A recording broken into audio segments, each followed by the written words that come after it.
Hi, welcome to Scottie Craft and Creating with Wendy. Today I'd like to introduce some new folders coming out that can be used in the Cuttlebug, the A2 embossing folders. The one that we'll be using to create a card today is called Sycamore. The finished card is here, and it's a technique using distress inks, Brilliance Black and basically finger daubers on the actual folder. You're going to need some distress inks, some Brilliance Black ink, you're going to need a piece of gloss card, a brayer, to finish off some Kindy Glitz and some cord and a stamped message. I'm using a Just Right stamp, which I've already pre-stamped, but I'll show you a little colouring technique using the aqua brush. Okay, so to get started, open your folder, and the side where the writing is the side that we want to ink, and we're going to ink up with little finger daubers. And the reason I use these is because you can be very precise where you get the actual ink. So you just basically tap around the areas that you want onto the folder. I'm starting out with spiced marmalade and the distressings, whoops. Then I'm going to aged mahogany, and I'm just tapping around, filling in on the folder, which I'll lift up and show you in just a second once I get it on there. And a bit of forest moss just to finish off with. So that I've sort of used autumn tones, but you could do this tree in any of the colours of distress ink. Right, so, oops, you can now see the colour on the folder. Then you take your piece of gloss card and you want the glossy side towards the ink. Close your folder up, and you can see it better once I actually put it into the folder.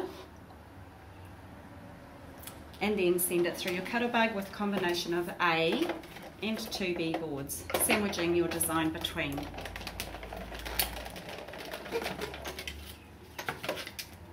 Bring it out of the folder, and let's put these beautiful autumn tones onto your piece of card. Just hold it there a minute because it's a little hard to see. Oh, that's looking good. It's basically, to clean your folder off, you just wipe it with a baby wipe and all that ink will disappear. So now that we've done that, the next step is to ink up a brayer with some of the forest moss and very, very lightly go over the top of your design.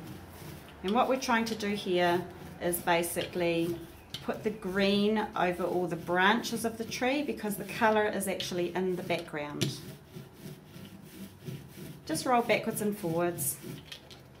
Oh, now we can see the tree so well. Right, so the next step after that is to apply a little Brilliance Black. And the reason I do this is to put a frame around my design. I'll hold up the two to show you the difference if you don't do this. So you can see basically this has got almost a frame and looks like it was always a complete object, whereas this is kind of still a bit out in the open. So to do this, we just use Tim Holtz ink applicator tool and a little bit of black brilliance, and basically just come in like a circular motion from the sides up off your craft mat until you've formed a frame around your design. This technique that I'm doing here you can do with any of the folders, using the finger daubers to apply your colour.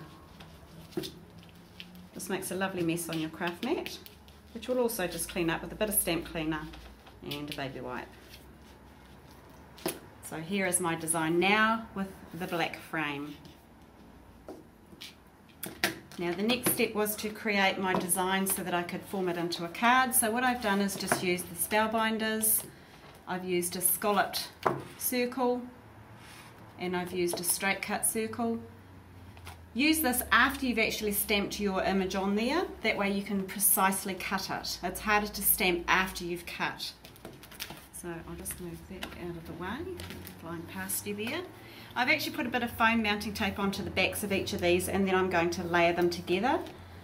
Once this is dry, all you do is wrap a piece of gold cord around it 3 times, making sure your knot comes to the front, she says, and it's going to the back. Let's try that again. Start at the front with your cord, wrap around 3 times, and then just basically tie it into a knot. And this is held in place by your double-sided tape underneath and by the foam tape on your design. You can trim off your ends. One other little thing that I want to show you, if you notice in my card design, I've actually got the image of the star is coloured in. The other thing about the distress inks is you can use them like a paint palette. So with a little water brush, I'm going to pick up a little bit of colour and just basically colour in my little star here. I'm not sure if Adrian's catching what I'm doing there. Yeah, and it's such a good idea to use your water brush with the distress inks. It's something that I don't know a lot of people know about, but you can start like little watercolouring on any of your stamps with any of the distress inks, and that really does give a cool effect. You can also, as you see, blend your colours. Once this dries, you can add another layer over the top and work it darker and darker. So you're getting a similar effect to what you get with the Copic markers, but obviously with a product that you already own.